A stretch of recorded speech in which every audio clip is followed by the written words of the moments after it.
From the makers of the Washington two-step, where you say one thing and do another, the ones who brought you other DC game shows like Beat the Clock, where you don't send subpoenaed information in time, don't answer questions, and hope that Congress will simply forget about you.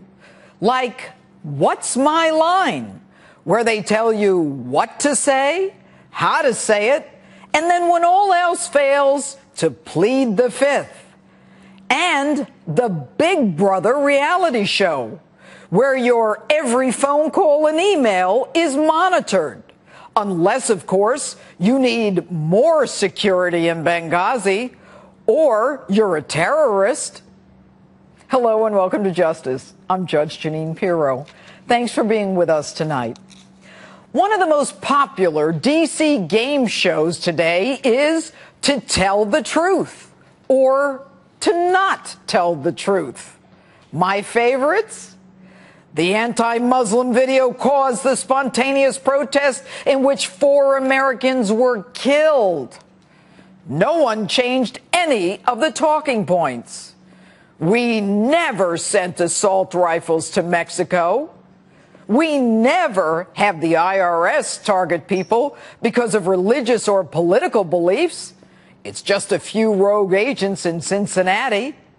We never seize reporters' records or violate the First Amendment. Some notable scenes from To Tell the Truth or Not. In over his head holder perjures himself before Congress. That is not something that I've ever been involved in, heard of, or would think would be a wise policy. We now know that was a bold-faced lie. Not only was he briefed, he actually approved the search warrant request and then judge shopped to find a judge to circumvent the Constitution.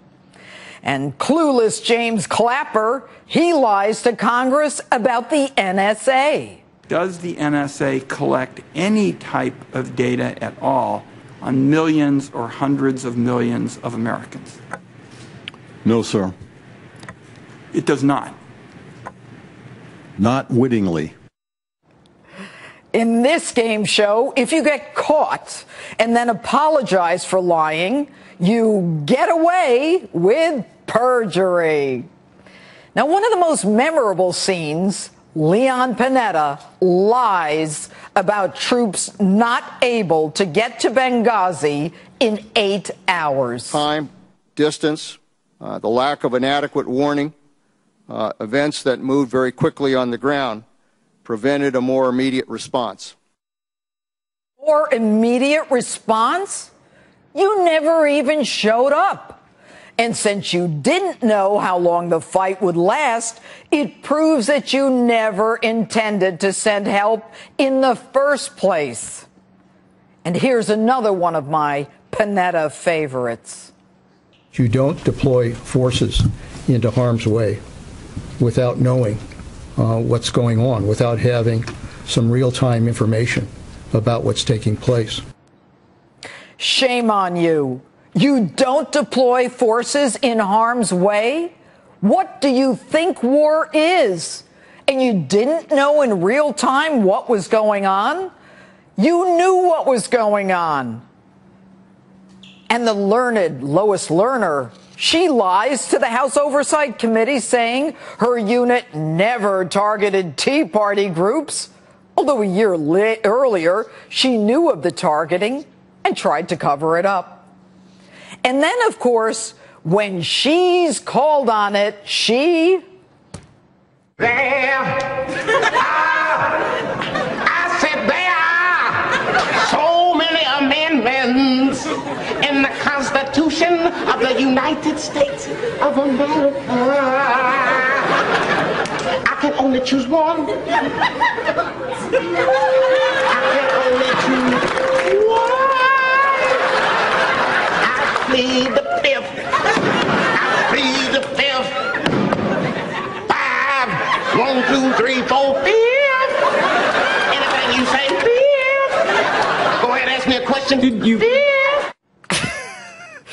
They even put their lies in writing, like this Department of Justice letter to Congress, which reads, "Your claims that we sanctioned or otherwise knowingly allowed the sale of assault weapons to a straw purchaser who then transported them into Mexico is false."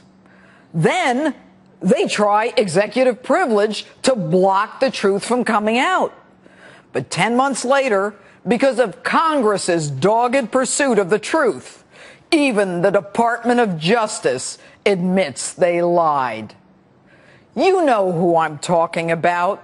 The group that just doesn't care. When did you talk to the president after your initial meeting around 5 o'clock? When did you talk to him again? I'm not sure. Do you know if the president went to bed before the attack was over? I don't know, sir. The group that relies on TV to find out the latest debacle. Well, let me take the IRS situation first. I first learned about it from the same news reports that I think most people learned about this. I think it was on Friday. The group that doesn't know anything. I was not personally aware of any request. We did not know. And it was really over before, we had the opportunity to really know what was happening. I don't know. I don't know. And to the ultimate, who gives a damn? The fact is, we had 4 dead Americans. Was it because of a protest, or was it because of guys out for a walk one night who decided they'd go kill some Americans? What difference at this point does it make? And now a script change, the latest administration riff. Endless parade of distractions and political posturing and phony scandals. Fake scandals, some phony scandals that have captured the attention of many here in Washington only to dissipate. Phony scandals. Shift focus from what needs to be done. Mr. President, with all due respect, if these are make-believe scandals, why did you tell Stephen Miller, acting commissioner of the IRS, that he had to go? Why did you say that that behavior was outrageous and unacceptable? Why did you say you were fully investigating what happened with security at Benghazi? Why an accountability review board to assess that security, which was, by the way, found to be inadequate, if you didn't need to get to the bottom of that atrocity in the first place? And by the way, have you been able to, in your own words, hunt down and bring those murderers of Americans to justice? I know you didn't send your investigators to Benghazi until weeks later, when the crime scene had already been trampled on and contaminated by just about anyone and everyone. And if there was no AP scandal, why an open invitation to the press for tea sent by in-over-his-head Holder to discuss never again seizing reporters' records and violating the First Amendment if you didn't do it in the first place? What's that? You had a little extra money left in your tea budget? Of course you have extra money, now that the IRS isn't sucking down wine and ordering pornography in their presidential suites at our cost. I have an idea. Why don't we just audit the IRS? You could use the bonus money you're giving their union to pay the auditors. Mr. President, with all due respect, Americans are fed up with the theater. This is not a play. This is not a movie. This is not a game.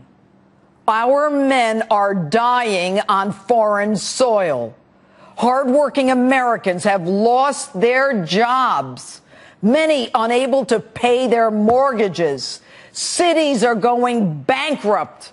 We give citizenship to terrorists who then turn around and blow us up. And there's no good ending to this story. Mr. President, stop the dancing, stop the denying, stop the lying, stop playing politics, and stop gaming us. Start leading.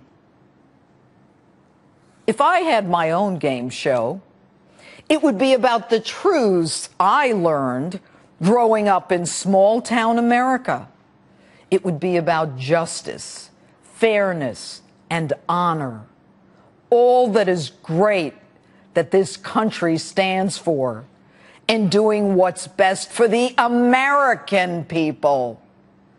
There would be no script, no rehearsals, no actors, no soldiers left behind, no one targeted for his or her political beliefs, no one given a free ride. Everyone would be held accountable, and no one would be allowed to lie and get away with it. That show, my show, I would call it Truth and Consequences. But then again, I'm sure you've never heard of it.